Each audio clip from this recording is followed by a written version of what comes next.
This is going to be a very exciting room. Welcome to the Marketing Club. You are also tuned in to the We Don't Play podcast show. Please feel free to reach out to me, and you can go to playinc.online, or you can go to we don't play podcast.com so that you can start listening to episodes like this.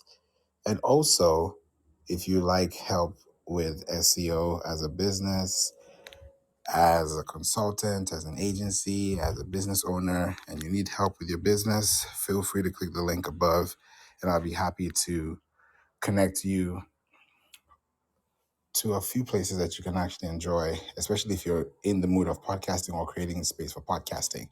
If podcasting is something you're interested in, up here there's a really great wait list that you can join, and that way you can also get on a call with me, and I'll put a link as well so that you can have more access to more than just the wait list, but there's going to be way more. But if you really want to get emails and get exclusive information like this, the link above is going to help you to get access to that really, really quickly. So as we're here today, we're going to talk about an SEO checklist. My podcast, let me just say this really quickly. The podcast, We Don't Play Podcast, has been growing. Right now, when I looked at the charts, we're in the top 93,000 out of 4.5 million podcasts total. That's a lot. And it fluctuates between 100,000, then it goes down to 200, and then it goes up to 90,000, then it's been 100, 126. So since last week, the podcast has been growing. The We Don't Play podcast show has been growing, and this is because of SEO. If we're streaming across 145 countries, we're about to kick off season 11 after Memorial Day weekend. And this is going to be a very exciting time because every time we have a new season, it's because we've gone at least across 52 episodes. And there are 52 weeks in a year. So each episode is, or which, let me say it this way, each season is kind of like you're going around the year when it comes to information, technology, insights, feedback. It's all that great stuff. So if you want to listen to the podcast, you can go to wedonplaypodcast.com. And I'm going to put the link at the top so that you can click on this link and sign up, when you're ready. But we're going to have a checklist today.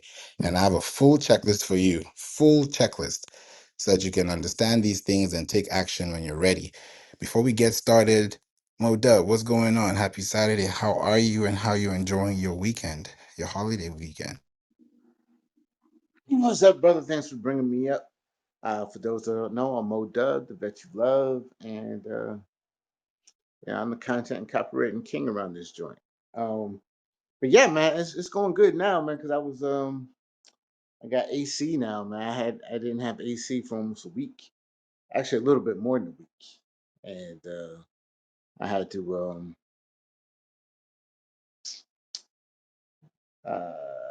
let's say get in somebody's ass to get it done. So So we got AC, we got some good stuff. Got some burgers and dogs, some brats I want to put on the grill, and uh, probably gonna relax pretty much this weekend and get on the grind on Tuesday. I love that. I love that, Mo. Thank you so much for being here and being part of today's discussion. We're going to have one of these topics that, I don't really bring too much. And I feel like it's important to bring them in so that as you're listening, you can take notes so you can take action when you're ready. So today, we're going to talk about SEO and the checklist that you would need to understand.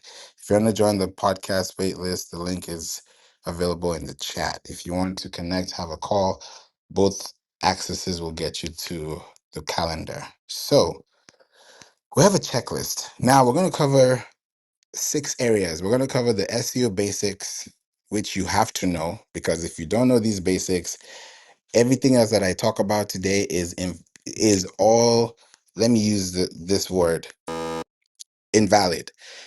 Because if you don't go through this basics, as a business, whether you are doing it yourself, whether you're hiring me and my team, whether you're hiring another team, whether you're hiring whoever is actually doing it right now. If you have somebody that's actively in your team doing it, if they've done it, great. They need to always go back to the basics. We always go back to the basics, right? Because without the basics, we can't build the foundation, right? 1 plus 1 is 2. From there, everything else makes sense. So we're going to cover the basics. We're also going to cover keyword research. We're also going to cover on-page SEO. We're going to cover off-page SEO. We're going to cover technical SEO, and I'm going to leave that last because that's very important. Like the first one and the last one, if you don't know these two, it's like a hamburger. It's like a sandwich. If it's like a hot dog. If the buns are not together, it's not a hot dog anymore. It's not a sandwich anymore. So there has to be a connection between the two. And the first and the last one is going to be important. And then of course there's going to be content. If you don't have content, then that's the meat and potatoes. That's the meat in the burger. So you have to let people know what it is, but you also have to have the basics and the fundamental to make it happen. Right. So make sure you share this room out, connect with your friends, ping your friends here, let them understand that this is going to be a topic that this holiday weekend, I felt like if I don't do this, it will be a disservice to my community. And I don't want you guys to be like, oh, we didn't know. There's no excuse now. Now we know because now we can actually make something like this happen. So feel free to stick around. We're going to be here for an hour and we're going to make sure we knock this thing out really, really well. All right. So here we go. When it comes to the SEO basics, the number one thing that you need to do as a business is this: set up. Set up, set up, set up. If you can't set up, you're set to fail. If you fail to plan, you plan to fail. Set up. What do I mean by set up? You have to create, and this is for anyone that has a website. You need a website to do this. You need a domain to do this. And if you have a domain, you need a website to create that experience, right? A lot of people have domains. You included, me included. We have domains. Some people have 10 domains, 100 domains, 2 domains. You may have one, but does that domain that you want to use have a website that people can land on and stay on?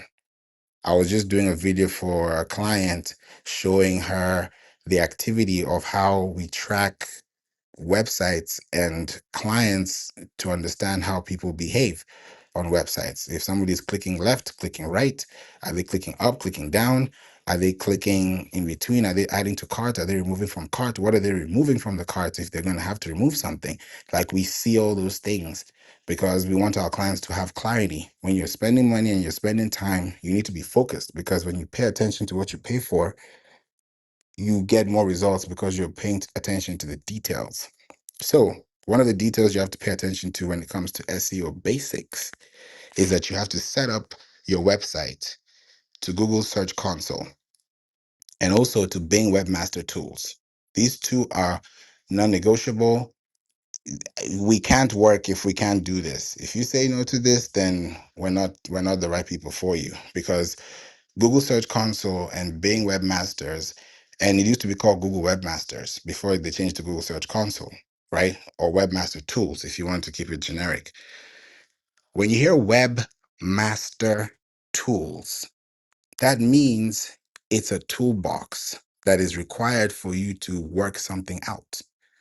If your car is down, you need a toolbox to spin the wheels. You need something to make something happen, right? You know how they say you need to spend money to make money? The same way you can spend time and make money, you can do that based on how you spend your time. So that's why this time I'm spending with you is very important. So as you're spending time listening, because I know when people are listening, they're productive. I'm sure you're productive right now. You're probably doing something, driving, cooking, Mo is about to cook up a grill, having a great time. It's a Saturday, it's a weekend. So yeah, have a great time. Feel good, because this is like, you're not going to work, on your computer. Some of you may be, some of you may not be, but some of you will be when you hear this or want to try this or maybe want to connect after. So this information is important so that you can mark it and then also come back to it later. Make a mental note and then come back to it later. Your search console, whether it's from Google or Bing, this is the internet service provider. If you didn't have internet service, you would not be listening to this podcast. You will not be listening to this room if you do not have Wi-Fi service or mobile network service. That is a fact. You need to be online to be here. So let's just start there. Let's be very basic with this example. For you to be here listening, for me to be here, we both need to be online. If we're not online, we're offline. It's either or. So if your online customer is looking for you and you're not online, or you're not on their line, or you're not on their listing, then that means you're off the radar, you're off the surface, you're off the platform. You have a brand, you have a website, you have a business, but is it visible? Is it readable? Is it accessible? Is it clickable? Is it findable? And they're not looking for your business name, they're looking for a business solution. Your business name is a byproduct. So if you're going to give them an experience, then your website has to be on a platform that provides the internet service. So you have a domain, you buy a domain from wherever, GoDaddy, HostGator, Hostinger. There are many platforms you can choose from. When you buy your domain, the next thing after you buy your domain is to buy hosting. Hosting means that you are hosting your domain on a surface, on a platform, on a server. And that's why it's very important to think about where you put hosting. It's like saying, where do I build this land? I have $3 million and I want to build a home. Where am I going to put this on? What land? What structure? Where you're going to place that land, or where you're going to build that building, is because you did research. So the same thing with the hosting platform online. You have to do the research and ask yourself, is this platform going to be host worthy? Because not every platform has great hosting. For me, if you're on GoDaddy, good luck to you. Grace, mercy unto you. Great place. No problem with GoDaddy, but GoDaddy is not doing 2025 things that other platforms could be doing. So welcome, Candice. So if you're on GoDaddy, great. No harm, no foul. But at some point, when you think about scaling, you may not want to be on that platform because of the bandwidth. And that platform is great. Don't get me wrong. Every platform does what it does. But when I think about scaling, modern, think about things that have been tested and you can, really scale, it makes a difference. I'll give you an example because I've been doing this for 12 years. And understanding with SEO, it's crazy. And this is something I've noticed, right?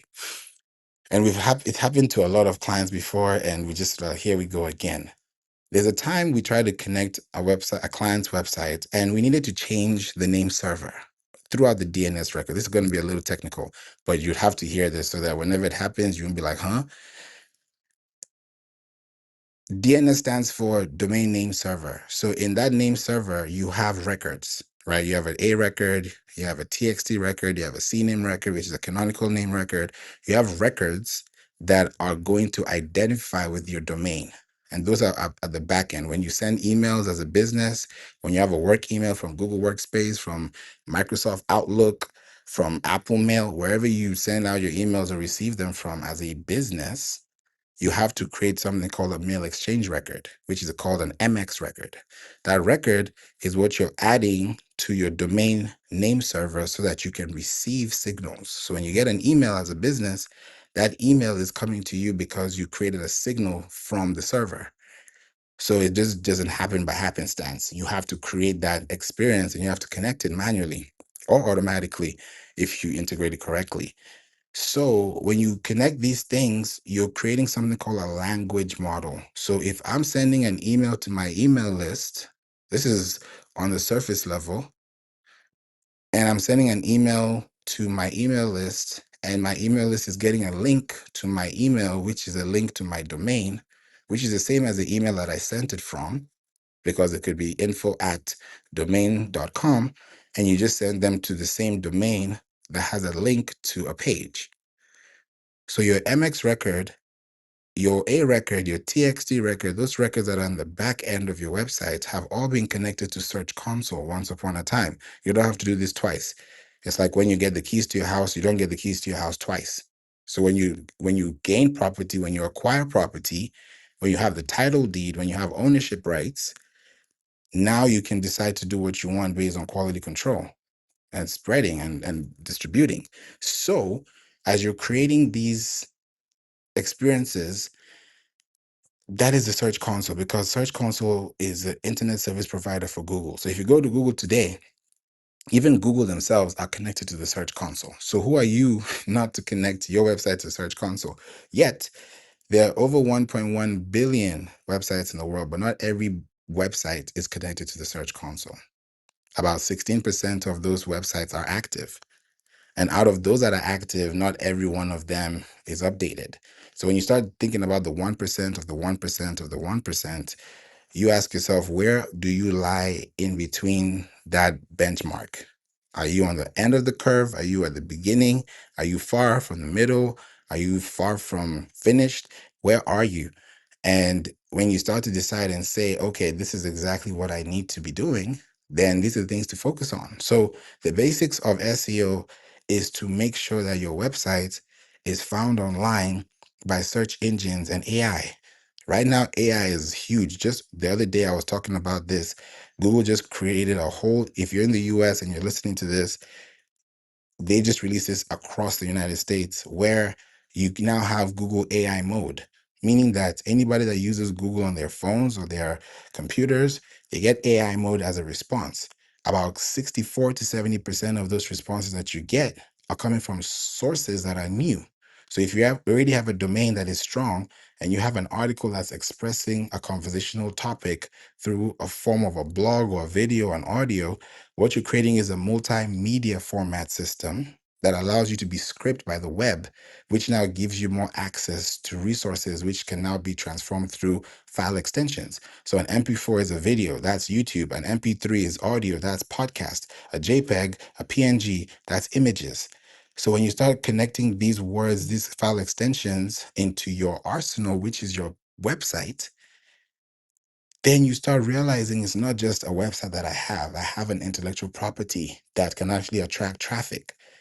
And people say, yeah, SEO is something that, it doesn't work, or it works. You have to wait for it to turn on the lights. I'm like, no, gone are those days. If you really know what you're talking about, and if I was to get a website today and start from scratch, I've seen it happen. A website from scratch, we build it up, it starts to build traction. A website that was totally off the surface turns on and now has 30,000 impressions a week. So it's you to figure out, okay, I have all this intellectual property, I have all this posts on social media. Who is watching the post that I made in 2022 today, 2025?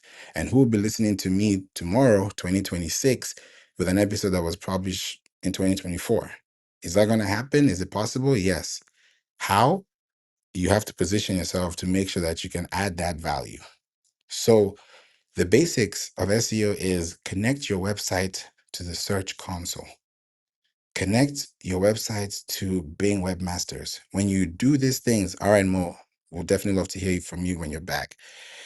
Connect your website to the Search Console and connect it to Bing. When you connect these two platforms, you're creating a song online. Let me just say it like that. You're creating a song online. How are you creating a song? You're creating a song because your song is being sang on Google and it's being sang on Bing. How is your song being sang? Your song is being sang because you submitted your song to the radio for people to listen to you, right? I'm from an entertainment business background, so I can also use this analogy. So if I submit to a radio station and this radio station is going to play my song, it's because they're playing it due to the fact that I submitted it to them. If they did not submit or create a submission request or even allow me to submit my audio file, there's no way the DJ would be spinning that record because it wasn't submitted. So if you use the same analogy for your website and say, I'm going to connect my website to Google Search Console, meaning that I'm going to submit my website to the source file that is going to get me access to people who are going to listen, because people listening to that radio station, there could be 1 million people. People are on Google, those are billions of people.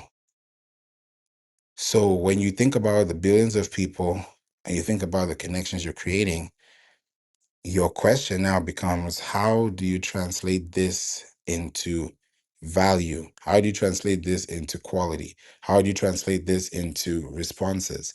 So when you now connect your website, you have to think about connecting your website to this platform. So when you connect them, the ball is now in their court, because what you've done is you've submitted it. You said, hey, here's my submission.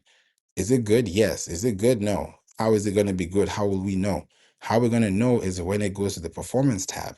Now, if I write 5 articles and those 5 articles are submitted, that means I have 5 ways to connect with people online, meaning that I can have 5 pages on my website that can be totally active and simultaneously consumed online from completely 5 different set of IP addresses, meaning that 5 different people, it could be in a device, it could be in a country, state, city, zip code, district, in home, out of home, it's available. It's there because it's fresh and Google approves it, Siri approved it, Alexa approved it, ChatGPT approved it. Why? Because it's available to you. And that happens because it's fresh information. That's why when you read the news and something happened for the first time, or there's a headline news, and you go and type something, you see that right there. It says 38 minutes ago, or it says 2 hours ago, it says 5 hours ago. Why? Because it's being indexed. There's traffic. There's keywords. If I didn't type those keywords, I will not get to that search box. I will not even get to that results page. But because I'm getting to the results page, it's because I preset the condition that if somebody types this, then this is going to be the result. How? Because I put images, videos, text, context that allowed me to relate with this text, which is in form of a keyword or phrase. So when I start connecting my website to the search console and I start connecting these dots, the more pages I submit, the more traffic I get. It just makes sense. The more you put into your investment, the more you make your dividends from. You can't put the $10 and expect 1,000 or expect 1 million. There has to be a measuring stick. There has to be a yard of balance. There has to be an equilibrium. That's possible, but the chances of that happening are outrageous. But anything is possible. But at the end of the day, you have to tactically create the strategy to make it even a forecast in the first place. So SEO Basics is handling that in a very robust way. Another thing you have to think about, and I'm going to add AI into this so that you can also see how important this is. After you've connected your website to the Google Search Console and also to Bing, yes, connect it to Google Analytics. If you have Matomo Analytics, you can do that too. If you want to pay for it, great. The next thing you want to do is to generate or submit a sitemap. This is one place a lot of people get to confuse between what is a sitemap, what is a domain, what is hosting, what is a website. I've explained all those. Now, what is a sitemap? A sitemap is, I always say it like this, a sitemap is the brain of your website. It's a brain. If you see a body without a brain,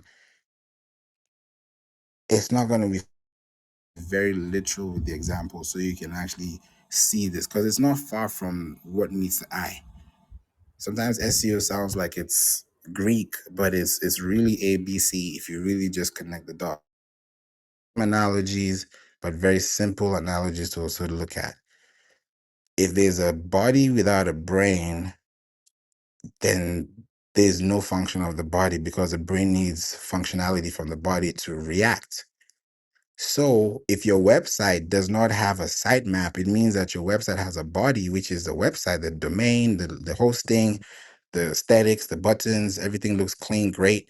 But the brain is missing. Why? Because there's no sitemap. Why? This is a sitemap that is transmitting signals. When you have a brain, you're using it to transmit signals, right? Electromagnetic waves. When you think about the neuroscience of the brain, right? There are things that are happening. So if you think about the same thing happening with your website is turning on a brain. Why? Why is it even a brain in the first place? Because the brain of the website has product links, category links, tag links, it has blog links, it has site links. And what are those links? Homepage, about page, contact page, product page, category page, This is a product description. Here's the image of the page. Here's the upload of the image. Here's the size. Here's the color. These are all attributes and elements that contribute to the fulfillment of that product. If you're buying a product and you don't know whether it's a size 5 or a size 7, you're not going to buy that product because you don't know the specification. You like that shoe, but you can't wear it because you don't know what size it is, because it's not applicable or even visible to you. But when those things are available, the price, the size, the color, the everything is there in detail. It's easy for you to make a purchasing decision. It's much clearer. Money loves clarity, right? Speed loves clarity. You want to go this way? All right, this is the way. So you have to think about that as a website owner, as a business owner. So when you have this sitemap, that sitemap is a brain. And how do you fill the brain? You know, we say we are what we eat, right? You feed your brain with what? Books, studies, podcasts, coaching. These are things that you feed your brain on that give you empowerment because you learn new things every day. I always like to learn something new every day. So if you're doing the same thing for your website, how is your website learning something new every day? Because you're creating new website pages, and those website pages are talking about topics that people are asking. When you go to Google, why is Google popular? Because Google answers questions. So when you go to questions that people are frequently asking on websites like Google, like Bing, like ChatGPT, and you say, hey, here are the things that my audience always asks me about whenever they come to see me in a store, online, or just connect with my business. Create 5 topics per month that focus on the seasons and how we can also discover their solution as a business, providing them with blogs in form of topics that we can discuss. When you do that, you get topics that people are going to be asking these same platforms you are asking. Same difference. When you now get those answers, you now put those answers in form of blogs. You want to read more, you want to dive deeper, you want to read more, here are related products, click here, click here, click here. By the time people are clicking through, if somebody's spending an hour on your website and they've gone through 4 pages, they've gone through your product page, they've gone through your blog page, they've probably gone through your policy page, and now they're in your checkout page. That took an hour out of their day, or that might have been an hour they've split across the whole week. They're spending 10 minutes today, 10 minutes tomorrow, 10 minutes the next day, 20 minutes the next day. Before you know it, they've spent a whole hour. And now they're like, okay, this person is legit. I like their emails. I like what they stand for. I like who they are. I love their stand. I just love them. And okay, let's try them out. Then you try them out. They're actually more than what you expected. And then you start reading their articles, you join their group, you start traveling, meeting people. That's how people get to connect. It starts off with that seed. Keywords are seeds online. The same way words that we talk to people and we speak on are seeds. You speak to somebody, you tell them who they are. Those are seeds. You're talking and you're telling them because they're hearing, they're receiving it. So if your website has a sitemap, the sitemap has a brain. And because we connected those DNS records earlier, that's what the brain is transmitting: signals, keywords, phrases, images. Oh, okay, we have 5 blogs. Those 5 blogs are in the sitemap because there's a blog sitemap that actually transmits blogs to the web. So if somebody's looking for cake recipes, if somebody else is looking for turkey recipes, because there's a blog about turkey and a blog about cake, those are the articles that will show up on the search results because you have a library of information that is recent that somebody can actually see because you submitted it to Google. That's how you're able to create a sitemap. Now, when you create a sitemap as a website builder, whenever you have a website, if it's WordPress, you'd have to create a sitemap. It's not automatically generated. Now, a sitemap is automatically generated from like a Wix, from a Shopify, from a Squarespace. You can automatically get a sitemap. And how do you know your sitemap? If you've never seen it, if you have a sitemap, it will be your website.com or dot whatever it is. Like my website is www.playinc.online/sitemap, one word, SITMAP dot XML. XML stands for Expandable Markup Language. What does that mean? You're opening up the source file of your website. And every website has a sitemap. Any website you see that is on Google, any website you hear from Siri, any website you hear recommended from Alexa or from ChatGPT or from Google, wherever you go on the web, those links that you are getting reference to or linked to are because they had once upon a time been submitted to the index, meaning that they were submitting their websites to those algorithms to make sure that they're within those libraries of context, that if somebody searches for something, you find it. Just like you go to your Microsoft Word and you hit find, you're looking for a word in your document, that's how you're found. That's the same thing and the same concept that happens on the cloud server, on the web, on the World Wide Web. So if you want to be part of the World Wide Web and get this right, these are some things to think about as a business.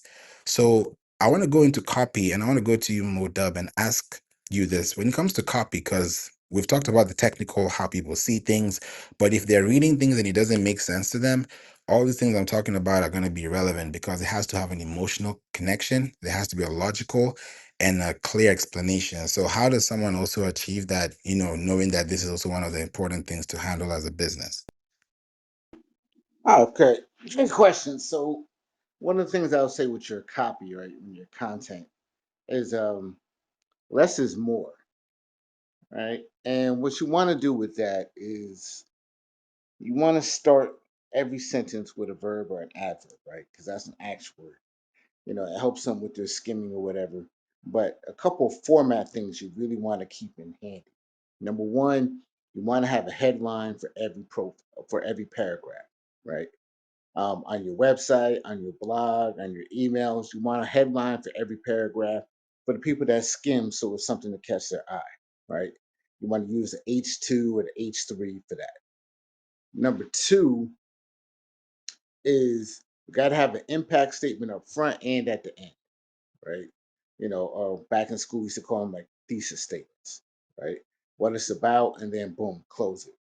But in between, like each sentence, right? No matter what, no matter where it is um, in your content, never have any sentence that's longer than 10 words, right? Well, I mean that's just a general guideline, but 10 words or less, because that's in short, easy to bite segments, and then boom, boom, boom, right? If the sentence is going to be longer than 10 words, what you might want to do is transition to bullet points, right? So, like if you got a whole list of things, don't just like 10 things in a comma, just put 10 things in a bullet point, right? So that chops it up. Also, make use of white space, right? So instead of one big block of text, break it up, right? So break it up into two or three different texts, I mean, paragraphs or whatever. So now you can split that up as well. So each paragraph is no longer than 3 to 5 sentences max, no sentence longer than 10 words. Those are the general guidelines for every piece of content that I suggested you write. With that, I'll close the mic, brother. Thank you so much for that, Mo. That's deep. That's very important because what's going to keep somebody on the page is the copy, the context, and the message, the call to action. It's it's something that we should definitely consider because when people are reading, especially that line text, it's important because if I see a description box and it's full of a block of text, like it has 10 lines of text, there's no break point, there's no bold, there's no italics, there's no period, there's no semicolon, there's no apostrophe, there's no hyphen, there's nothing to break the text apart. It's going to be very hard for someone to read or skim through that, and not everyone is going to do it. So to make it easy, like you said, is just to break it up. And it's even easier that way, even when you write articles. Because when you write these articles I've been talking about, writing them in listicle formats are fast. Because if you're going to say, hey, here are 5 ways to improve your social media. Number one, know your audience. Number two, understand why they're here. Number three, choose the platform you want. Number four, choose all these media types you want to do. Number five, launch and, make sure that you connect with people after you comment. These are very random 5 points I've just given you. Hazy, Easy, and Queen, Johanna, Tim, Joe, Ripple, Ishman, Richard, Carl, Angry. Just want to acknowledge you. Thanks for being here on a Saturday. All these things that you see here in Caleb too. All these things that you see here are all keywords, right? They're all phrases, they're all matches that people are using to find and connect back with you. Now, here's a catch. If all these keywords are being mentioned and you're nowhere to be seen in any of these sentences or phrases, it's hard for someone to connect with you, because when you have all these listicles, these are the same listicles that ChatGPT is going to get responses to. So if you have all these 5 points, and now out of these 5 points, like Mo said, you have H2s and H3s. Those are headings, subheadings, and subheadings of the subheadings, right? When you have those things, you're creating a structural page. And why is your page structured? It's not because you put bold or italics that makes it a heading tag. Because there's some websites I've seen, just building websites, I've seen sometimes you just, when you turn it from 24 pixels or 24 points or 24 size to, let's say, 48 size, because it's a big word doesn't mean that it's a H1. Because some people think H1 means that it's big. No, H1 means that it's accessible as a heading. When somebody reads that, it's a heading tag. When it's screen read, it's screen read as a tag. You can make it even 8 points or eight, size, font size, and it's still a H1. It's still possible, but the goal is, can it be read? Can it be seen? Is it visible? Even when you build a website, if your font size is small, it may not look really good on some websites or some screens that have a small resolution or a big resolution. Let's say you have an 80-inch TV and you're creating a website for a 50-inch TV. You're not going to have the same resolution, the same impact, because the words are going to be pixelated. It's going to be not the best. So when you're writing these things and you're building these things, these are the basics that it has to be legible. When you send an email, let it be in a way that someone can read, that someone doesn't have to squint to see. Because if they have to squint to see, you're giving them more work, which is more energy, which requires more time. And essentially, you're losing time because now their time is wasted because of you. Instead, you could have just increased the size by 4 points. Now they can read. They don't even need their glasses, and now they can read what you're saying and they can understand the message and take action. So these are the basics. These are like the simple basics that we should know. But I like to say them so that they're not ignored, because when they're said as basics, it makes more sense. Go ahead, Mo. Yeah, yeah. Let me put this in a different way too, right? Because as Favor was saying, when you use the H2, the H1 tags, H3 tags, the Google web crawlers, they read that, right, and they index that. So, for example, when if you phrase it as a question or whatever, um, it'll show up in the search results. Like, because if you do a search for everything, you'll see a section that says people also search or people search next, right? These are the questions that get answered, and Google's going to view that as relevant. So, and another reason why, like you said, you want to get their attention to stop the scroll, right? We've all heard this phrase before, leaving money on the table. If you don't stop the scroll, you're leaving money on the scroll, right? Because if you don't get them to stop and pay you any attention, you'll never get them to pay you any money. So these are little content tricks that me and Favor know that's going to help get you paid. And because what we do for our business, that's the only reason we read that block of text, right? Because that could be a potential customer for us, or because it's our client, hey, we got to tell them, hey, break this up. What is this doing here? That's crazy. You know, fix this so we can help make you some more money, right? So that's the only reason me and Favor are going to read that. Like, if you weren't a client of mine or a customer of mine, yeah, I'm just out, right? I'm not invested in this. So these are little small things that we tell you. It's the fundamentals, as Favor was just saying, the basics. Once you get the basics right, you'll stop making money by mistake, right? And I'll say that again: stop making money by mistake because you don't know the basics, and then you'll start making profits on purpose. With that, I'll close the mic. Facts. Thank you for saying that. Keywords are seeds. When you plant an apricot seed, a guava seed, a pomegranate seed, that's what you're going to get. But if you plant it in the wrong field, in the wrong climate, in the wrong house, in the wrong greenhouse, then there's going to be a problem somewhere along the line. So I love that you said that, because these words that we're using they're heavy.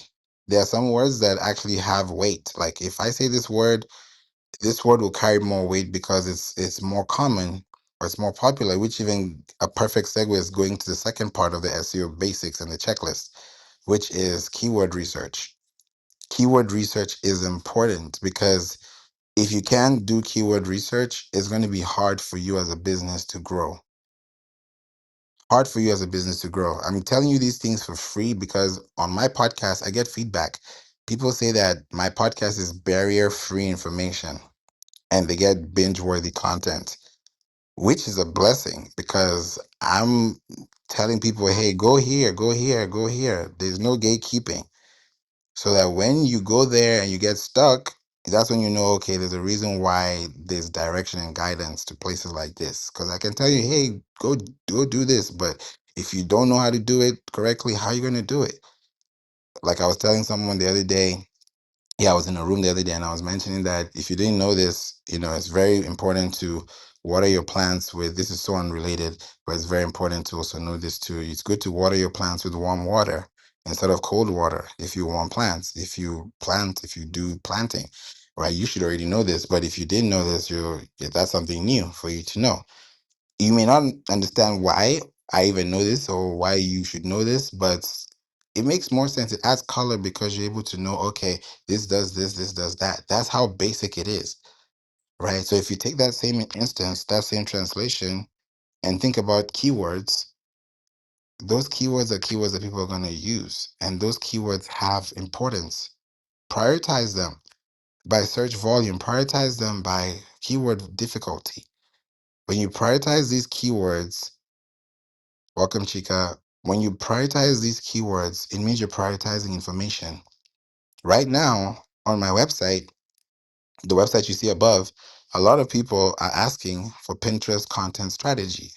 A lot of people want to learn how to do Pinterest better, Pinterest SEO.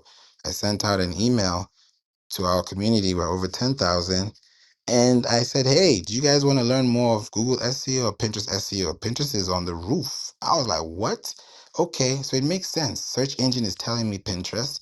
The community internally is saying Pinterest. People are asking requests for proposals on Pinterest.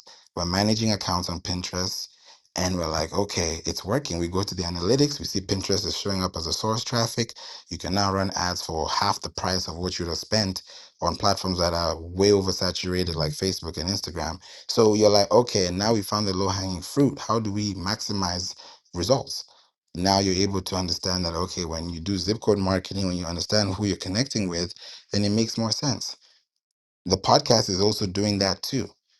Everything is making sense. And I'm like, okay, this graph is just going up and up and up and up because of keyword research. So I'm prioritizing and I know, okay, by definition, people who are looking for SEO or looking for something are going to be in this category. Why are they looking for SEO on a podcast? Because they're probably business owners.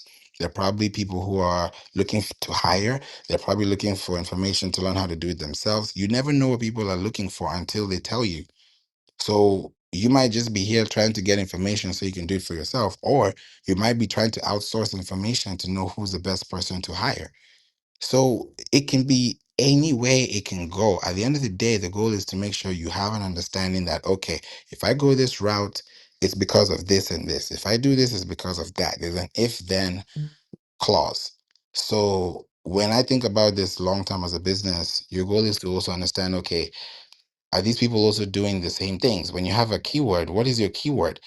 Even as a brand, you need to have your brand as a keyword. If someone types your business name online, can your website show up? Do you have a sitemap on your website that can say, hey, if you want to go to login, careers, food, locations, you can see everything on Google as a website before you even go to the website that you're linking to. These are things to look out for. So if you have these keywords, that means you're going to be in the right places. And then you have the right audiences. The reason why people say they don't have the right audience is because they're talking to the wrong people. That's a simple fact. The reason why you're having the wrong audience is because you're talking to the wrong people. If this topic of the room today was not an SEO checklist and I was talking about garden potatoes and tuna sandwich, would you be in this room? I don't think so. Would you be listening to this? I don't think so, because that is totally outside your plan, or even thinking I don't want to learn about that. I don't even eat that. That's because that keyword that you read made you feel that type of way. So because you read SEO checklist explained, you're like, okay, let me understand why. So you're coming in to understand the concept. So you've already seen that there's a preconditioned way of understanding the information, because if I don't explain this to you, then that's a disservice and that's a wrong thing, because the brand promise was not achieved. So if it's explaining a concept and saying, okay, why is this important? Because this is important, like this, like that, then it makes sense. So that way you're able to go back thinking, okay, now I see why keywords are important. Now I see why my domain is important. Now I see why my hosting is important. Now I see why file naming is important, making sure that the right keywords are being seen. I'm spacing my words at the right place. And I'm also putting structure that allows me to get that to the door. So that's based on keywords. They're non-branded keywords and they're branded keywords. If I'm looking for Airbnb photography pricing, we did that with a client. If you type in right now Airbnb photography pricing, you're going to see our client on the top search, both on AI overview and also on Google. Shout out to him. His name is David Pizzat. Check him out. Great photographer. If you type in Texas Airbnb photographer or pricing, you will see him there. So he's literally taking control of the whole state in that niche. He's never run ads from the day we turned off Google ads, because he was spending money for the same keywords he's getting for free 2 years in. So you do the math. Do you want to save money, or do you want to spend money on keywords that you don't even know how they're performing? Because these keywords that you're playing or paying for or paying with are keywords that could have been routed into your directory as a file, as a link that says your domain.com slash what you're paying for, marketing dash tips. Now that is an actual keyword you can send as an email. That's equity. That's brand equity. So when you think about your business like real estate online, what's going to make you have a higher output or a higher value or a higher increase is the higher in density you are, based on how you're able to give people information, how you're able to also disseminate it. So when you do that, it helps people to understand much better. So that's keywords. On page is another thing you have to think about. On page SEO, that's another checklist you have to think about. Are you optimizing your images for SEO? Meaning, and when people say optimize your image, I'm not meaning that you change it from JPEG to PNG. That's not optimizing. You can do that, but that's not the holy grail of optimizing. Optimizing an image means that if I took a picture with my camera and I now went and put a hard drive or an external drive, and I went to a memory card, and I now was able to download it into my computer. Now I have a folder that says DSC underscore 001.jpg. That's a photo that may be about 2 MB, 3 MB. That's the same photo that you want to use on your website as a hero shot or as a video or a photo, depending on what you're using it for. Now, if that image is 2 MB, that is too big, too big, too big, and completely not acceptable. Because if you do that, this is what's going to be sounding like on your website if your website had a sound machine. Why? Because the image is so huge that if I don't have Wi-Fi network service, and I'm trying to load up this page, because of this 2 MB in the way, I gotta eat through this. Meaning that because when you think about internet speed, there's upload speed and there's download speed. If we go to the basics, so if it's gonna take me 5 minutes to upload this image on this web server because I have a download speed that is less than half of the percentage I need, then I'm not going to enjoy this experience. Guess what? I'm going to leave the website. I'm going to bounce. That bounce is a record. Means that you're telling someone that somebody came to your site, it didn't load, or it loaded, but it didn't fully finish. And now I can't see this image because it's too big. Now imagine if you have 10 products in your store and each of them are 2 MB. That's 20 MB of data that you could save. It's like you could use that 20 megabytes for something else. You could use that for something else, but you decided to put it into something that is not guaranteeing you anything that is progressive. Yes, the image looks beautiful, it's high quality, but it's the wrong size. So you go to a website like compressor.io, and you compress that image. If it's up to 10 megabytes, compress it into a lossless format. That 2 megabytes is going to turn into 400 kilobytes, 600 kilobytes. You can take that same image in the same quality, but at a lesser image file size, which now makes you have more. So let's say you have 2 megabytes in your floppy disk. You know, back in the day with floppy disks, how like you have to create space. If you have this document, it's 250 kilobytes, the other one is 15 kilobytes. You want to see, okay, how am I going to turn this 10 kilobytes into 100 kilobytes? That's what you're doing with your images on your website, because your website has a hosting, and that hosting has a bandwidth, and that bandwidth has a size. So if you're going to clog up the size with images that are going to take a lot of space, you're slowing down the bandwidth and the speed of your website, right? So how to optimize that is make sure you have pages that are fast. Faster pages lead to faster reactions. Faster reactions lead to faster checkouts, faster opt-ins, faster, right? So when you optimize your images, meaning that you recompress that, so by the time you compress that image, now it's less than what you put in, and now it has more value because you're able to have it at a faster rate. You rename that file with the keywords, so you can do on-page key SEO without keyword research. That's why I'm doing this SEO checklist from the basics to keyword research. Now we're on page, because on page you have to optimize the images. If you're uploading products, if you're uploading your profile picture, if you're uploading images that you want to use as AI or whatever it is, stock images, they're all going to have an image file name. And all those image file names that you're submitting are going back to where we started in the beginning, going to the sitemap. So that sitemap is going to be important, because everything you're submitting to the sitemap is technically the brain of the sitemap.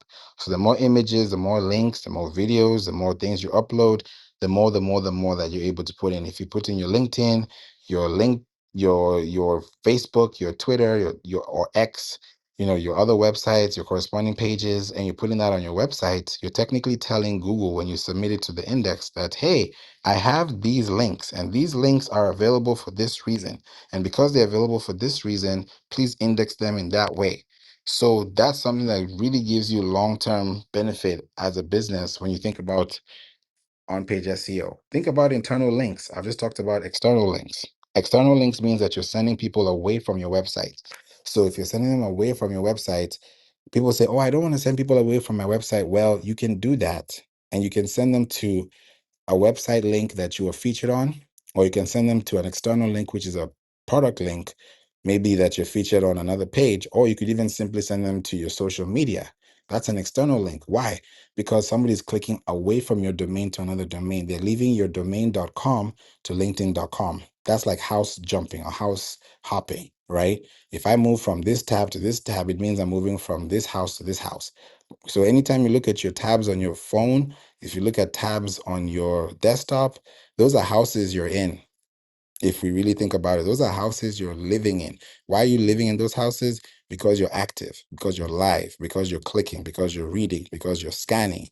That's live web activity. That's what's going to guarantee that person. So anytime your tabs are open, indirectly you're telling somebody that this page is relevant, that I can't close it, which is giving somebody else more watch time, which ultimately increases their chances of ranking, because now that average time increases, and that also allows them to get more authority and space on the web. So I'm just giving you very basic examples so that when you think about these things, when you hear them, you're like, oh, okay, that makes sense. Okay, now I see why this links to that. So it's something that you also have to look into as well. Thanks for being here, Sandy, Barack, Mary V. I see you as well. Thanks for being here. Mo, would you like to add anything when you think about these specific phrases and also tactics to be very specific on how you deliver information online? Yeah, as you just said, specificity. Can't even talk today, but being very specific is the key, right? Because people are searching for specific things, right? They're not searching for, how to build a house if they're looking for how to build an apartment building, right? They're looking to build a house, right? Even though it's similar, but it's still very specific, right? how to build a boat, how to build a submarine, right? Those are two different things. So, but the more you speak to what they're looking for, that's the more value you bring. The more value you bring, the more they stay. The more they stay, um, the more loyal they become, right? So that's always the key, right? You got to bring that value. I mean, I tell people all the time their content has to have three things. It has to have a solution because I mean they're searching for a problem. You got to bring that value, and the value has nothing to do with the price. The value has to do with how well that solution fit into their life, right? Or even if it wasn't their life, right? So Favor doesn't need it. Favor doesn't have a content problem, but he might, but he knows Richard and Richard does. So he might refer my content over to Richard. That's what I mean by value. And the last thing, you got to give him directions, right? Very specific directions. Like follow me on Facebook, join my Facebook group, subscribe to my YouTube channel, right? Everything has to be very specific and give them one thing to do, right? One very specific thing to do, because if you give them choices, you might confuse them. Confused minds do nothing. So just keep that in mind, right? To be as very detailed as possible in as few words as possible. So, it's a trick, but you'll get the hang of it. Just keep practicing. I love that. Thank you, Mo. Practice does make perfect. And I keep practicing myself. There are articles this week that I published back in 2021 that I had to update in 2025, just yesterday, because I started getting alerts that, okay, this is information that people are looking for. So I had to go back in and update it. That now refreshes the cycle for another 24 months. So these little incremental things that we do, yes, they may not look like we're moving boats and ships and Titanics, but underground, algorithm wise, your numbers will start to actually double, compound, because you're focusing on topics, you're answering questions, you're creating pages, you're indexing them, you're allowing them to take some time to really surface. And if, especially if it's a new website, take at least 2 weeks. Just to give you some time measures, if you have a new website or if you have a new page on your website, give it 2 weeks. And don't just sit on those 2 weeks. Those 2 weeks, within at least the first 24 hours, send it out to LinkedIn, put it out on X, send out an email, connect with the people, give them bite-sized information, and then give it 2 weeks to mature. You will realize, especially when you send out emails in that context, you'll start to get more feedback.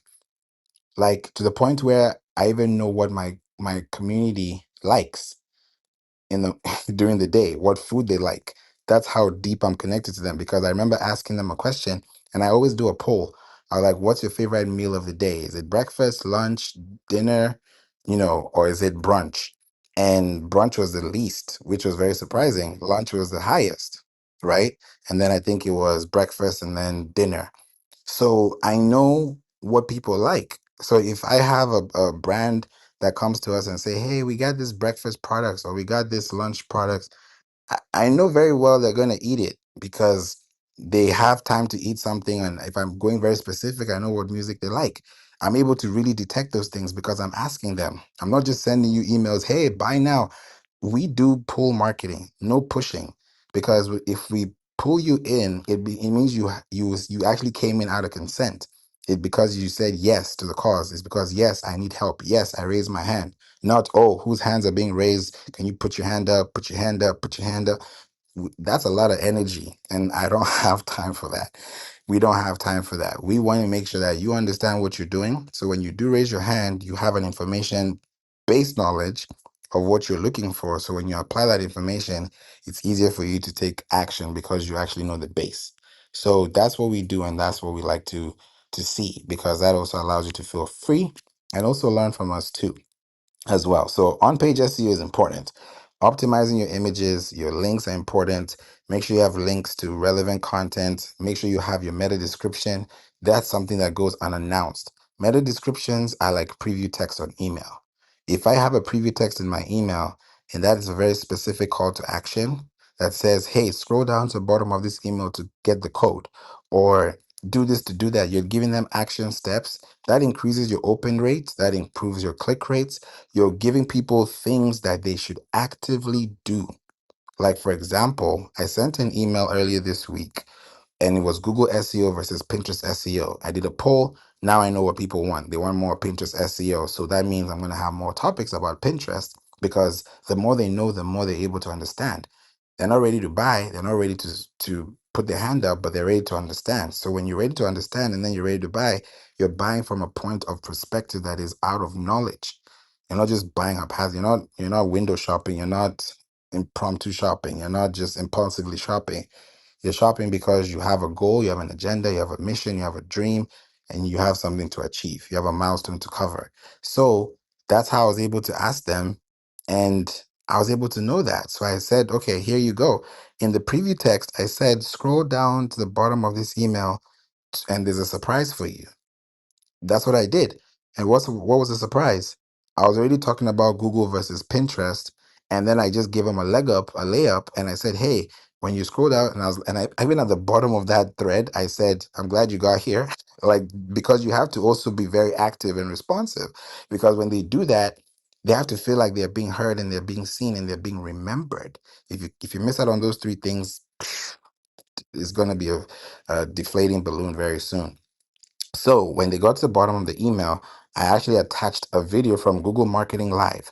Google just did a keynote, just like the way Apple does presentations. Google just did that this week. And a lot of people may have not known that, but I got access to it like 2 weeks ago. I was sent an invite and I was told, hey, you have access to this, RSVP. And I said, okay, when it's time, I'm gonna watch it. So Google is changing before our eyes as we see it happen. And a lot of people don't know this, but it's happening. So I said, okay, here's a video, watch the video. So I even tagged the section and I know how many people clicked on that YouTube thumbnail. That tells me who were interested. And then the people who said Pinterest, I know who they are. So when I see them going into these segments and I'm understanding my audience, I'm not just saying, hey, who likes this, who likes that, so that I do nothing. The goal is once I know what you want, then I'm going to bring it.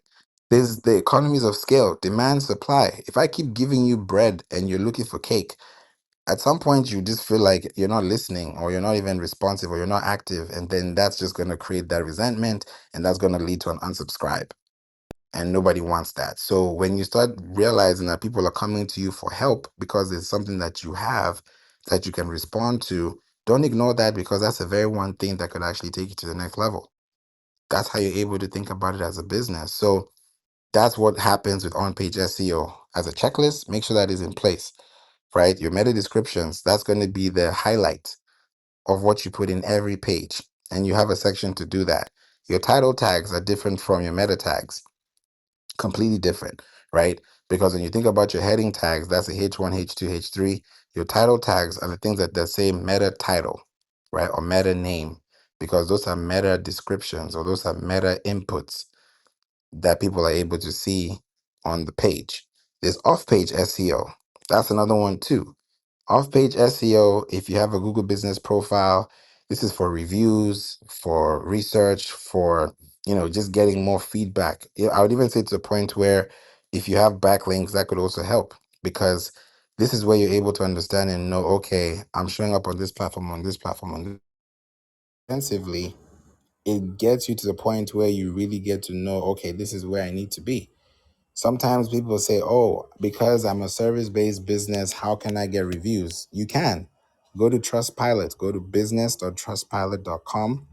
Have a work email address. Put that in there. Even if you have a BBB, Better Business Bureau, go there and claim your business.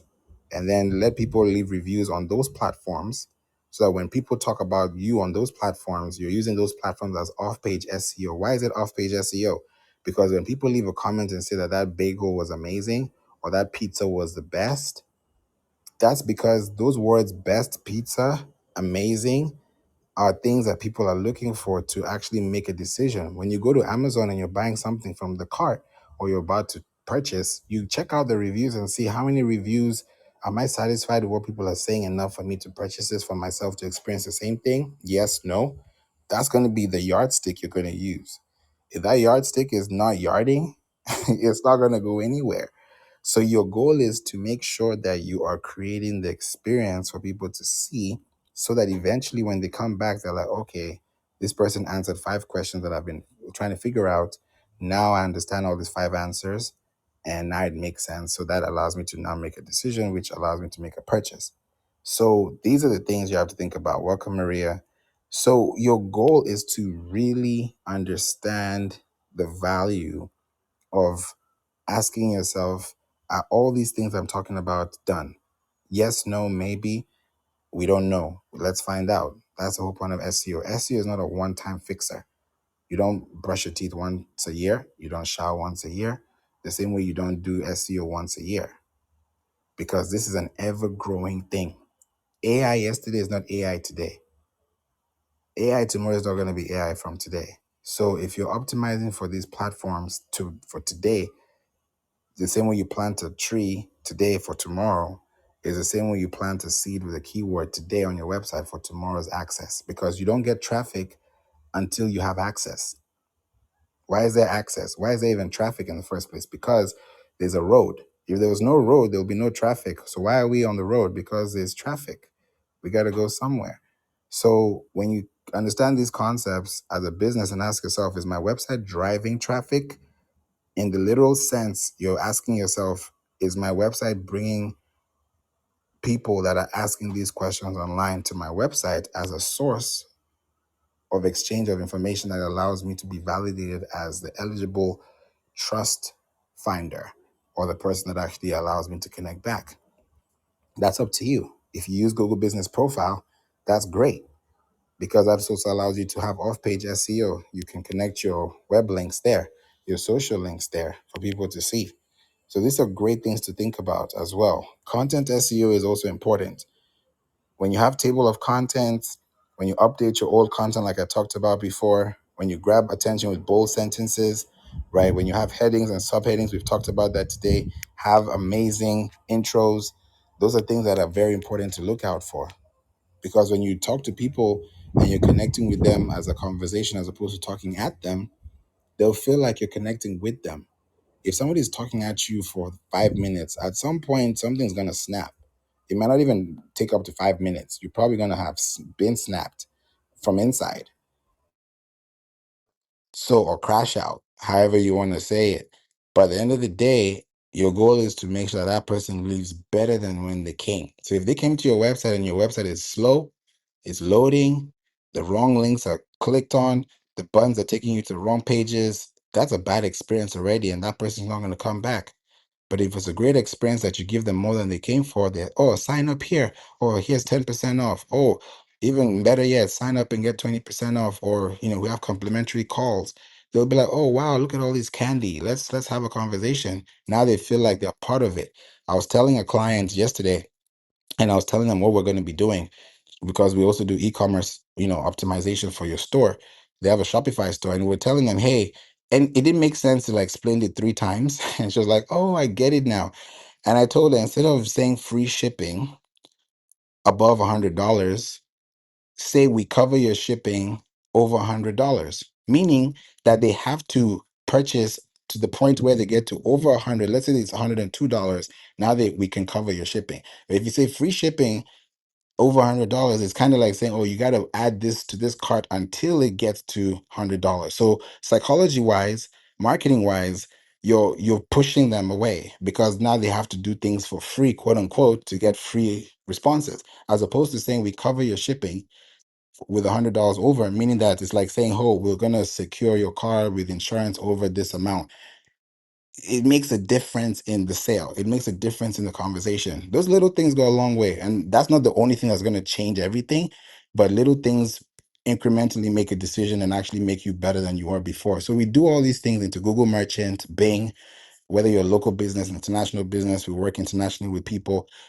And it's a great experience because I learn more from my clients than they learn from me. So that's why I love being here and I love doing this. Maria, she's just but this is something that you have to think about as a business, and ask yourself, hey, am I doing this for the right reasons? Am I doing this? We'd love to hear from you. Thank you for joining, and that's such a beautiful baby you have in your hand. How are you? Hi, thank you so much, Favour. Doing really well. This is my first time back on Clubhouse in a very long time when I used to pray for this little baby to be in my arms. So I'm very happy. I was just talking to a friend on Telegram about Clubhouse and how amazing it was and great for leads. And I've come back with, I'm back here now with, a year of mentorship and copywriting under my belt. So I was just like clapping for you as you were saying the little tweaks in your wording is makes a huge difference, especially like in the psychology point. We think that everybody wants things for free, but in reality what we're signaling is that we are cheap sometimes when we provide, we're looking for like a high ticket off buyer, but we're offering them for something for free. And I was just talking to the same friend about how free is actually this, like free tasters, free experiences are actually the way to go, not a free, not actual, not free, like giving things away for free. Whereas like a free experience that allows your people to take the first step into your world, and giving them like permission to do that with your words by saying things like, you can reach out to me is a really it's just really fun, and I'm so excited to just even come in here and say that, like just say that there's so much power to the tiny way you say things, and there's it's so wonderful for business. I'm learning more and more about SEO, and I definitely, when I use AI, I'm like, wait, give me the SEO for this because I don't want the clever copy. I want the clear copy that people are typing in. And I always say copywriting is copying the writing of the client that's sitting down and trying to find you. And so I'll give the mic back, but thank you so much for having me. I'm really happy to be here. Thank you, Maria, and congratulations again. That's beautiful that you're back after. Wow, this is amazing. I had a feeling, sometimes when I have this gut feeling to do things, it's not because I want to do them. I just felt like a Saturday like today, I would love to be online. And look what happened. This is beautiful. I love to hear that, Maria. Thank you for joining us. And you're so right on that. People like free stuff. 4 years later, wow. You see, we've been in here for a long time, and it's so glad that people are coming back and connecting because these are the keywords that bring people back in. This room is keyworded. 100%. If this room had a different keyword, we will not be this same capacity, this same room, this same size. So people are coming in and they're clicking. This is like a click through rate. They're clicking into the room because they've seen that this is a keyword. So this is the literal example, the definition of what click through rate does and what being intentional does as well. So I'm excited we're here today. Maria, did you want to say something? Thank you for being here, Fanny. Go ahead, Maria. Oh, I just love what you're saying too, because it's rare that the reason why I'm in this space is because we're talking about marketing, we're talking about business. This is what like I came on Clubhouse to learn about in the very beginning, and those rooms kind of dissipated. You can't find them very much. I have so many followers. I'm not sure if like that's what's going on and how to reset it, but it really is just like there is no more conversations about the nitty gritty that like actually people want and desire. So that's what I was coming back in to be like, okay, what am I going to bring back to this space, because I'm coming back. We need to go back there. It's wonderful. People are alive there. Love that, Maria. I'll definitely connect with you offline so that we can definitely have some curation and some rooms here, at your available time and, make sure we can connect and let people know how no fluff is important because a lot of fluff is out there and the more fluff it is, the more puffy it gets. And we don't want to have to look puffy in front of people when we should be looking healthy and ready to serve. So I'm really excited about this topic today. John, thanks for being here. Wanted to say hello real quick before we come to Ifani. How are you? Happy Saturday.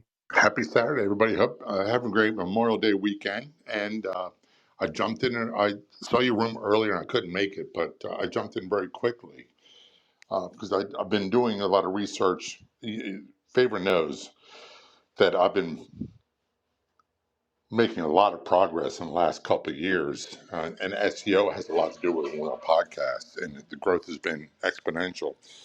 But the last month or two, I've been really focusing on, in addition to organic posts on social media, paid Facebook ads. And here's one thing that everybody should pay attention to.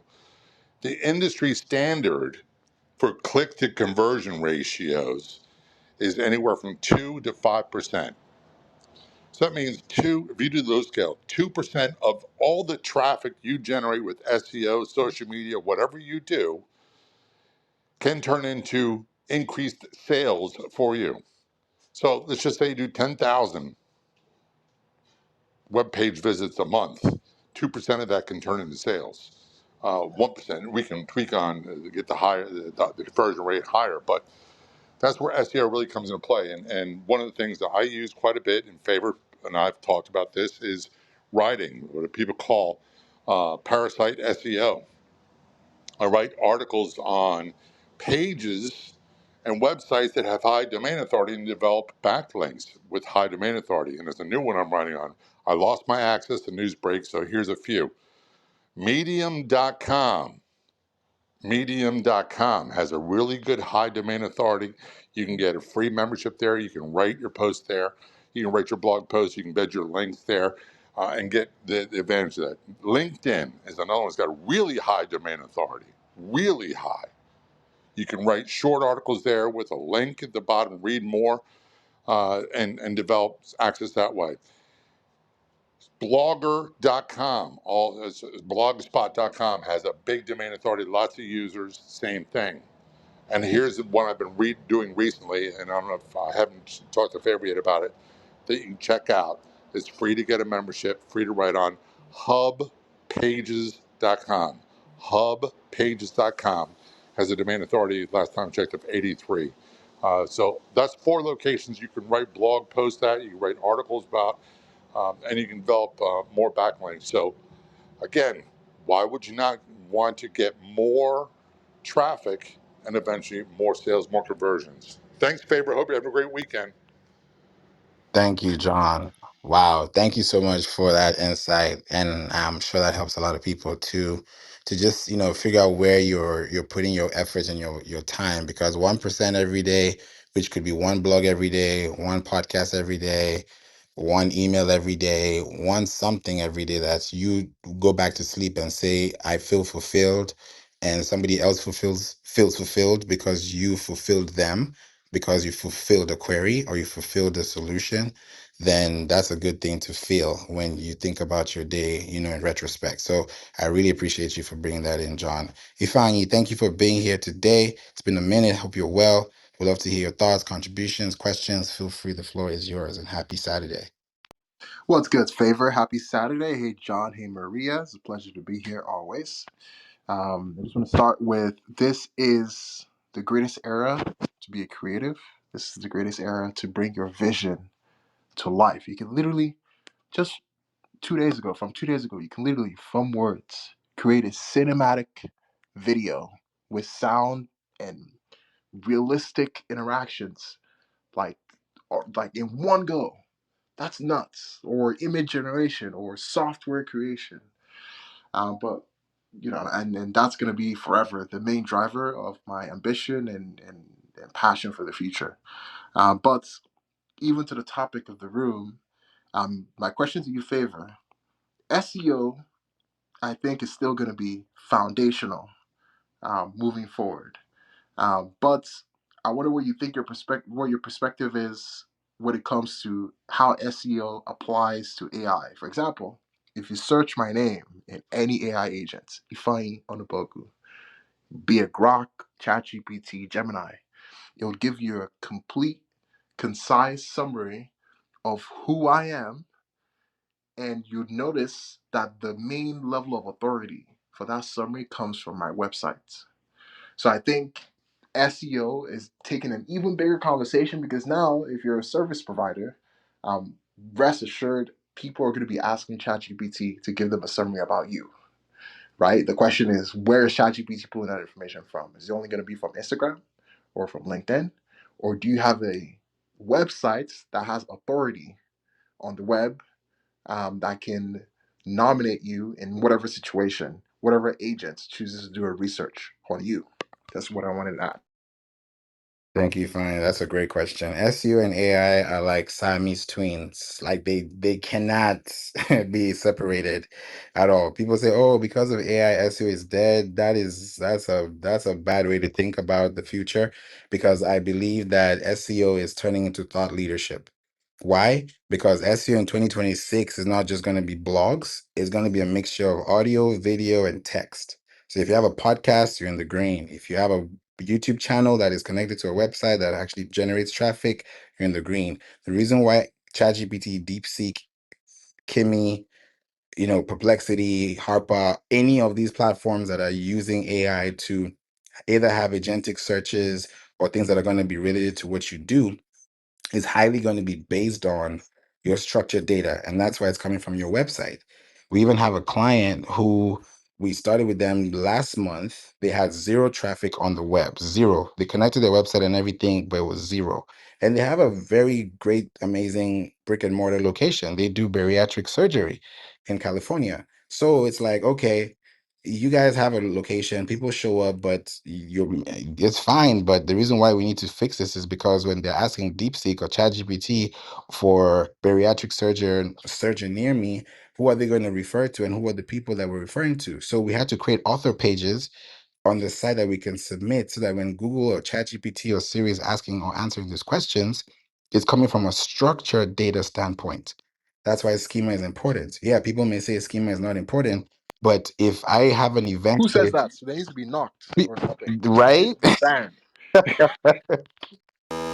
That part. Because schema is literally markup language. Like if I'm talking to you in English and my English sounds like an encyclopedia, as opposed to it being just an ABC workbook, there's going to be a difference in response to what you're saying or how you respond back. So if you just have connections that allow you to be very structured based and you say, okay, this is an event page, this is the date, this is the link, this is the price, are there reviews, this is a product, this is a recipe, this is an FAQ. These are structured marked up languages. You can even ask ChatGPT to give you a markup language format of this thing and say, hey, give me a JSON key, format of this, and you put it into your website. These are things that I'm telling you for free that people are paying for, but it's not just a plug and play. Everybody can connect their phone to the charger and plug it on, but it's not everything underneath that's going on that you're aware of. So that's why I don't want you to just say, oh yeah, it just happens because you can just do it. Yeah, you can do it. Everybody can turn on the TV, but it's the way you do things that's going to affect the way things happen. So the same thing that Ifeanyi just talked about now with those structured pages, the reason why ChatGPT or any AI platform is referring back to his website is because your website has structured data. If your website was off today, ChatGPT will be looking for a third-party source to give the same information that is not enough or quantifiable to get you the same experience or response that you're getting. So in today's world, it's even more important. Even AI mode that just got released to the whole US just the other day, about let's say 48, 72 hours ago. Now that it's available, the new pages that AI mode is also moving are pages that are new. So if you wrote an article in 2023 and it was updated in 2025, that means you have your update to a 2025 edition. So if Google or ChatGPT asks a question and answers your link in the description box, that's because you have an updated feedback page that allows you to still stay credible. That's why I always say it's easier and faster to upload blogs and publish them at a faster rate so that later on in life, later on in the year, you can go back and just manually do it. So the hard work is in the beginning. You know how they say do the hard things first before you get to the easy things? That's SEO. You do the hard things first. You make sure you lay the foundation. You make sure that people get to know who you are. What is your about page saying? What are you talking about? Do you have a platform that people can connect you to? Do you have third-party sources that off-page SEO, on-page SEO we've talked about today that you can still be connected to? If not, then these platforms will be hard for you to get into. There's something called Google Learn About. You can Google it. It's called Google Learn About. And ask Google and ask if Google learns about you and put your business name or put your business, mantra or put in just your own name and see if Google learns more about you or it will tell you what they've learned. How they'll know what they've learned about you is how much you've given them. Too much is given, much is required. So when you create a space on your website for people to connect back to you, it's because you're giving them a space for them to respond back. So to your question, Ifani, today's world, SEO is more important than ever because if anybody is being responded to on ChatGPT or Alexa or Siri or even on Google AI mode, it's because they're coming from a source, and that source is a website. And if that website is not structured, then you can't be first place. You'll probably be somewhere around the place, but you'll not be in position to actually be the person of reverence or even reference to get that feedback that people are going to look for, because it's now it's even tighter than before. It's no longer 5 or 3. You have to literally be in that top one, because Alexa may give you 5 options because you asked for 5 options.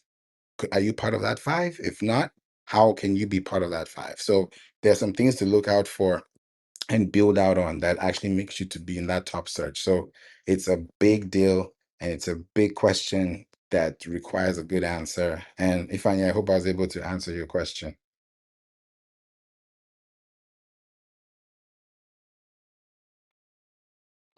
Yeah, it did. I'm some technical difficulties over here. Yeah, but also thinking about moving my website from Webflow to Framer. Doing the cost and benefit analysis at this moment. I like I like Webflow because it's closer to developers. But then when I try to make changes on my website, it's kind of frustrating. I haven't Since I built my website, I haven't really changed much on the web page, and I think that's kind of limiting. So Question. I think I need to move all the way. I think I need to move to Framer for my marketing site. How many pages do you have on your website right now? I have a bunch. I think I have like it's pages and sub pages, but I'll say like about 10 pages for the individual services, and maybe like another 8 for the business services. And that's the Okay. thing, right? So these pages, I haven't really done much work in driving traffic to these pages, but I'm even reevaluating like the pages I need on a website, because I don't. I spent a lot of time building these pages one after the, of course, using tools like Railum to wireframe and things like that. Building these pages one at a time, and built them. They're great, but nobody looks at them. I'm not driving any traffic to it. And even if people land on the website, they're only landing on the homepage. Nobody's really going in depth reading the other pages.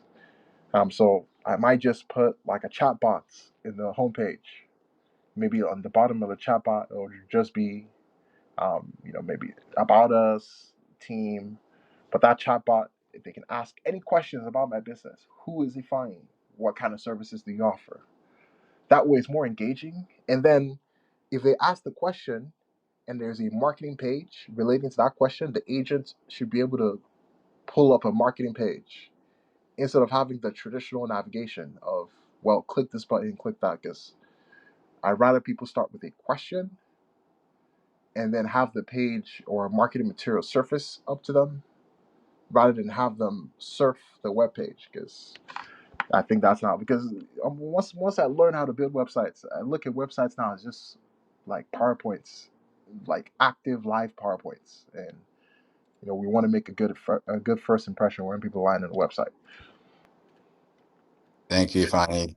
Great feedback on that. Yeah, it's important. Why I was even asking about those pages is because when you start migrating domain servers and links, it's important. We had a client that the Shopify, even Shopify doesn't know what happened.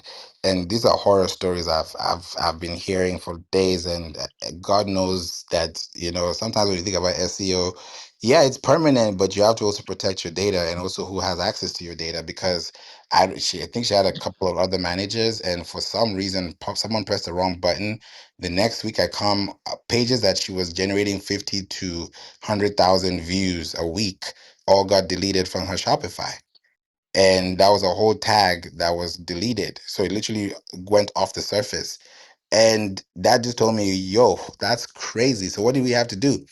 We had to like you said, some pages were driving traffic, some were not. So we had to now reevaluate and say which pages are and why, and then double down on the ones that are so that we can gain more traffic. Doing that allowed her to get 1,000 new subscribers in a month.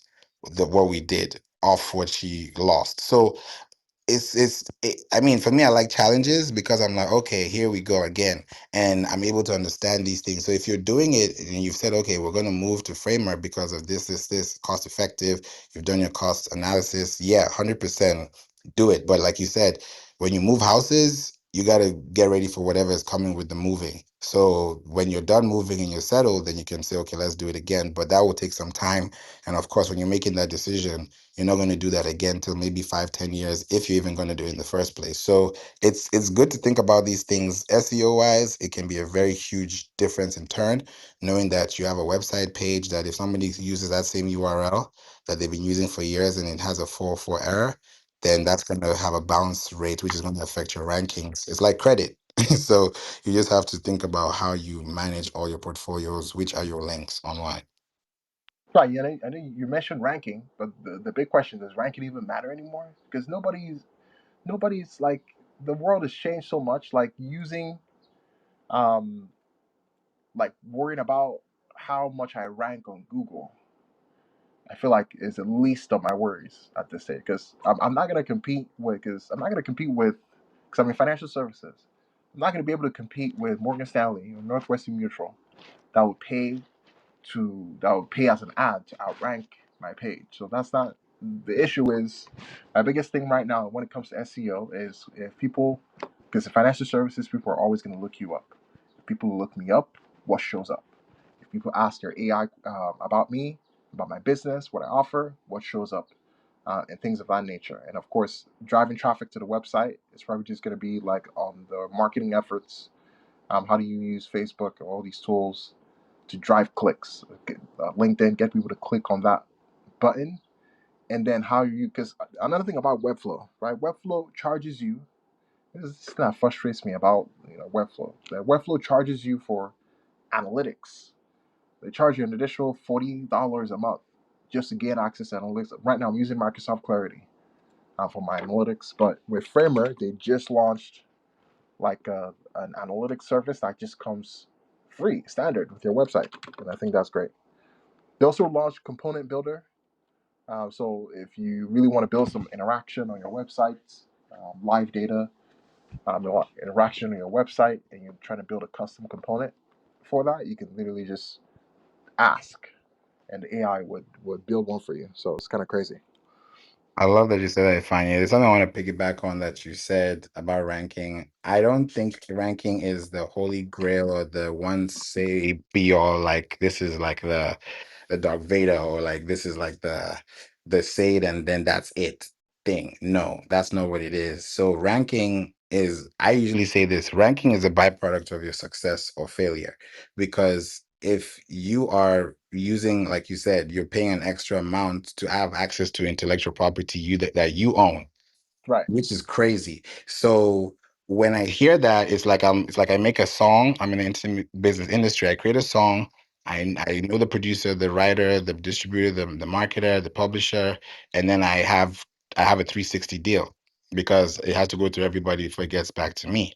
That's a problem too, because now I'm literally fighting tooth and nail to get the same thing, but I'm not getting the same share in equity. So if I'm looking at this from a long-term perspective, when you think about ranking and the platforms you're using, these are all the things that come into question. I don't care about ranking. I care about impact. Am I reaching the right people? Is my ranking affecting my scores? Because these are the same ranks that I'm going to use to validate when I have conversations when it comes to partnership deals, branding, sponsorships. And I'm not just ranking because Google ranks me. I'm ranking because I have authority in a niche that is explained in form of my context, that which I've delivered through a network service. So when you think about the long-term effect of it, yes, it definitely has a long road to play, but the little things go a long way when you think about the value and the exchange of the information that you give. So yeah, it's definitely a long conversation, but I'm glad that you asked it, and a lot of people will definitely want to know more about that. So thank you for that feedback. If I appreciate that. Of course, of course. I gotta go though.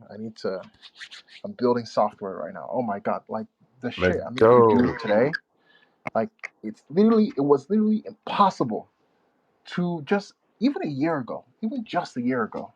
Like the way how fast the world is moving right now is actually really nuts. And I hope you're embracing it. Don't just stick with SEO Favor.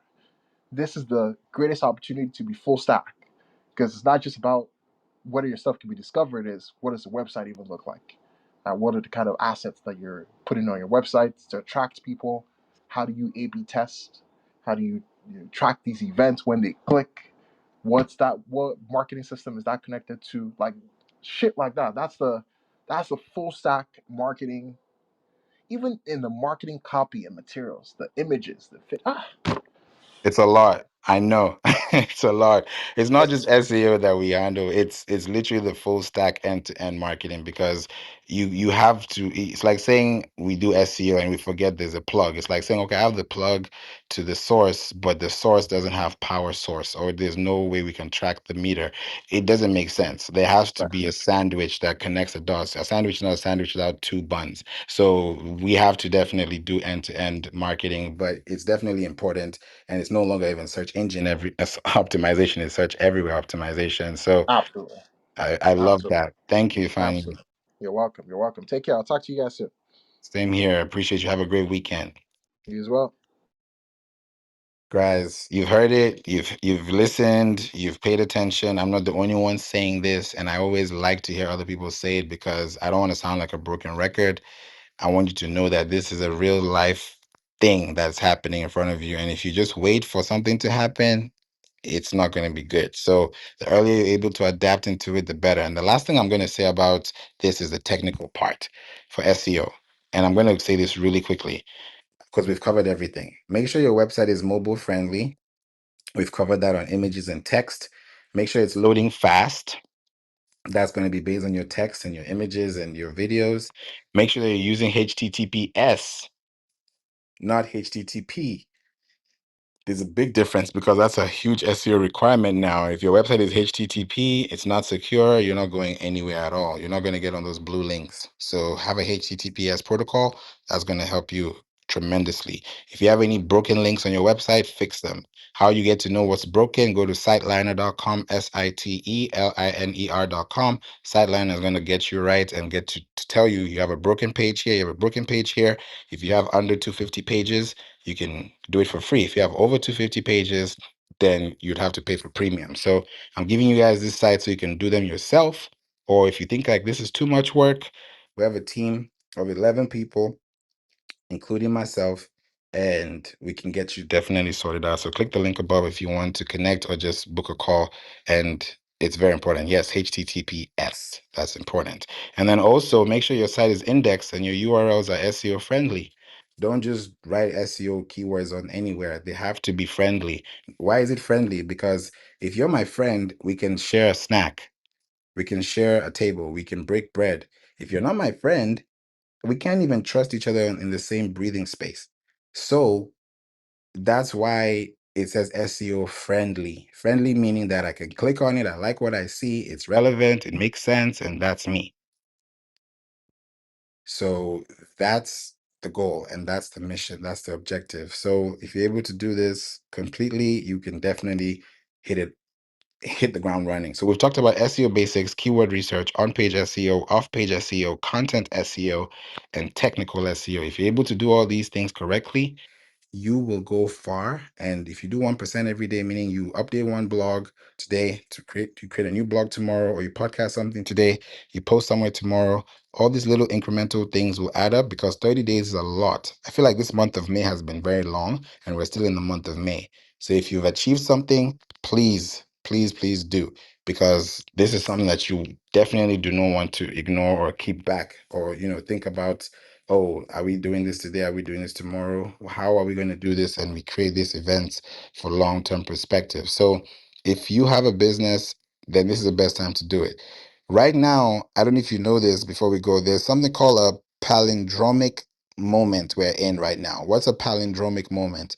Between May 20th to May 29th, 2025, all the numbers 5/20/25, 5/20/25, they're all mirror image. So that means 5/20/25 through 5/29/25 are all in that palindromic state. So that's where we are right now in the month of May. I'm just letting you know it's probably irrelevant, but if you do something new for the first time and you try something new in this time we're in this little time window we're in, all the way through the 29th, you'll be surprised and see a lot of new things that can happen to you. It's happened to me already, and I'm just letting you know this too.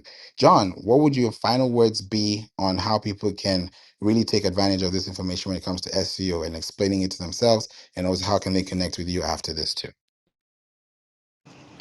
The main thing I would tell people is what can you do today? What can you learn today?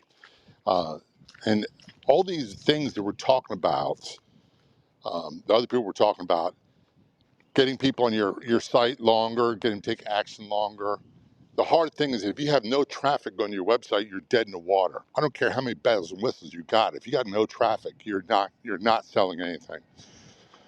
So if you focus on your sources of traffic. This is where SEO is going to come in. AI comes in as well. If you're a podcaster, that comes in as well because it puts new content up every time you do that.